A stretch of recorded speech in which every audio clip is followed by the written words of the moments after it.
शैलेश आणि त्याची आई घरी परत आले. अनिल सोफ्यावरती बसून TV बघत बसला होता. त्यानंतर शैलेशची आई स्वयंपाकघरात स्वयंपाक करण्यास निघून गेली आणि शैलेश आणि अनिल TV बघता बघता गप्पा मारू लागले. थोड्या वेळाने त्यांचे जेवणही झाले. शैलेश सकाळी कामासाठी निघाला तेव्हा अनिलही त्याच्यासोबत गावी जाण्यास निघाला. शैलेशने अनिलला रामपूर रेल्वे स्टेशनवरती सोडवले आणि अनिलचा निरोप घेऊन आपल्या कामावरती निघून गेला. त्यानंतर पुढील काही दिवस अगदी सुरळीत चालले होते.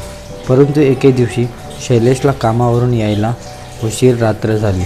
घरी जायला जरी शैलेशला उशीर झाला असला तरी तो त्याची बाईक आरामात सावकाशपणे चालवत होता. तो एक सिंगल वे होता. रस्त्याच्या चारही बाजूस संपूर्ण झाडी आणि पूर्ण अंधाराने तो रस्ता काळोखात न्हाऊन गेलेला. मधून मधून जंगली जनावरांचे आवाज येत होते, कधी कोल्ह्याचे तर कधी घोबडीचे. शैलेशची बाईक सुमारे 60 ते 70 km/hच्या स्पीडने चालत होती. इतक्यात त्याच्या बाईकच्या समोरून एक काळी सावली झप करून निघून गेली. शैलेशने अचानक झालेल्या या गतिविधीमुळे दचकून गाडीचा हँडल उजव्या साईडला वळवला आणि समोरून ट्रक येत असल्याचे त्याच्या लक्षातही आले नाही. जोपर्यंत लक्षात आले तोपर्यंत त्याची बाईक समोरून येणाऱ्या ट्रकला जाऊन धडकली. शैलेश रक्तभांबळ होऊन रस्त्याच्या दुसऱ्या बाजूस पडला आणि त्याच्या बाईकचा ट्रकच्या खाली आल्याने पूर्ण चुरा झाला होता.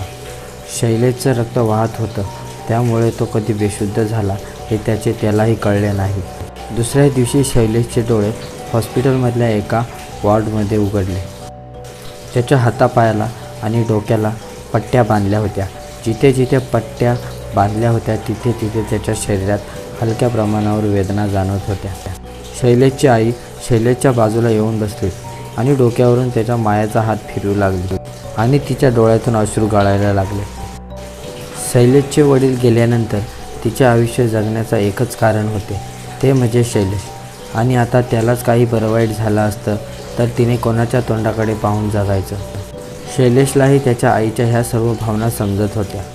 शैलेशने आईच्या डोळ्यातून अश्रू पाहून तोही भावूक झाला आणि आईला म्हणाला, आई शांत हो बरं, आता मी ठीक आहे ना, आता कशाला रडतेस, शांत हो पाहू, नाहीतर मी लवकर कसा बरा होईल. तुला असं वाटतं का मी लवकर बरा ना हो म्हणून, आधी तू शांत हो पाहू. असे म्हणून शैलेशने तिच्या आईच्या डोळ्यावरती आलेले अश्रू पुसले. त्यानंतर त्यांनी दुपारचे जेवण एकसोबत केले. शैलेशला ह्या अपघातात काही मोठी इजा झाली नाही म्हणून तिने देवाचे मनातल्या मनात आभार मानले. संध्याकाळी डॉक्टरांनी शैलेशला डिस्चार्ज दिला आणि आठवडाभर घरी राहायला बजावून सांगितले. त्यावर त्याची आई शैलेशला म्हणाली, ऐकले ना शैलेश, काय सांगितले डॉक्टरांनी. हो हो आई, ऐकले मी.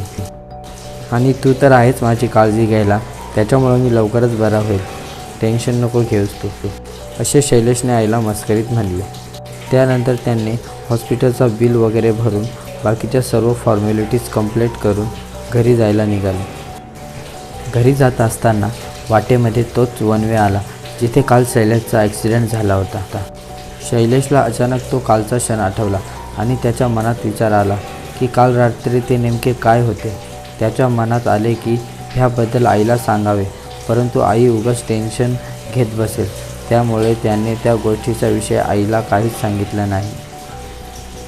काल रात्रभर शैलेशची आई हॉस्पिटलमध्ये जागी असल्याने तिलाही खूप थकवा आला होता, त्यामुळे त्यांनी लवकर जेवण करून झोपी गेले. काल रात्रीच्या जागरणामुळे शैलेशची आई गाढ झोपेत होती. शैलेश मात्र अजूनही त्या काळ्या आकृतीबद्दल विचार करत होता आणि याच विचारामध्ये कधी त्याला झोप लागली हेच कळलं नाही. दुसऱ्या दिवशी संध्याकाळी शैलेशच्या कामावरून त्याचे मित्र त्याला बघण्यास आले. त्यात धीरजही होता. धीरज त्याचा सर्वात जवळचा मित्र. शैलेश त्याची प्रत्येक गोष्ट धीरजला सांगत असत. त्यामुळे शैलेशने धीरजला हेही सांगितले की काल रात्री त्याचा अपघात नेमका कसा झाला.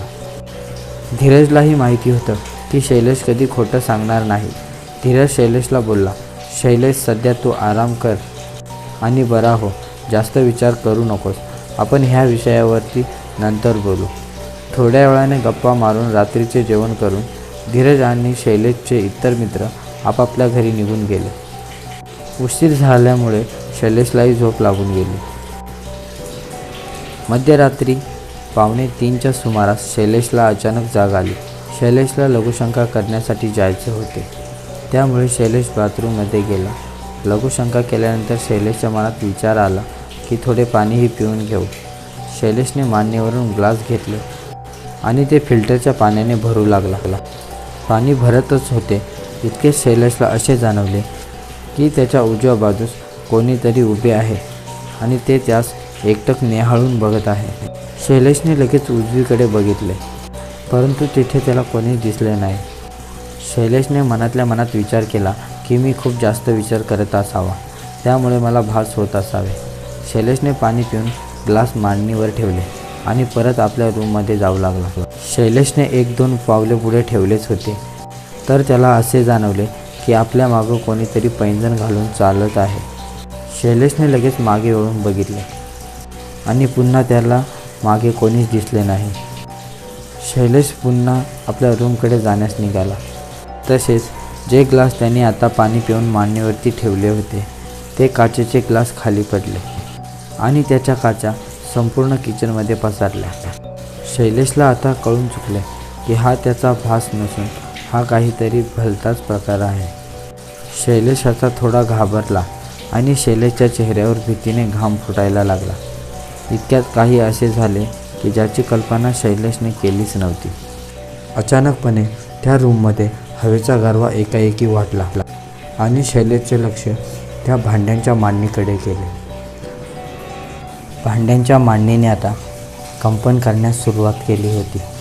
म्हणजेच भांड्यांची मांडी आता हलू लागली होती. मांडणीवर असणारे भांडी आता एकामागून एक पडायला सुरुवात झाली होती. मांडणीवर असलेले काचेची भांडे खाली पडताच फुटत होती आणि त्यांच्या काचा संपूर्ण किचनमध्ये पसरत होत्या. आणि जी भांडी स्टीलची होती ती एका रबरी चेंडूवाने जमिनीवरती आदळून पुन्हा वरती येत आणि खन करून असा आवाज करत पुन्हा जमिनीवरती पडत.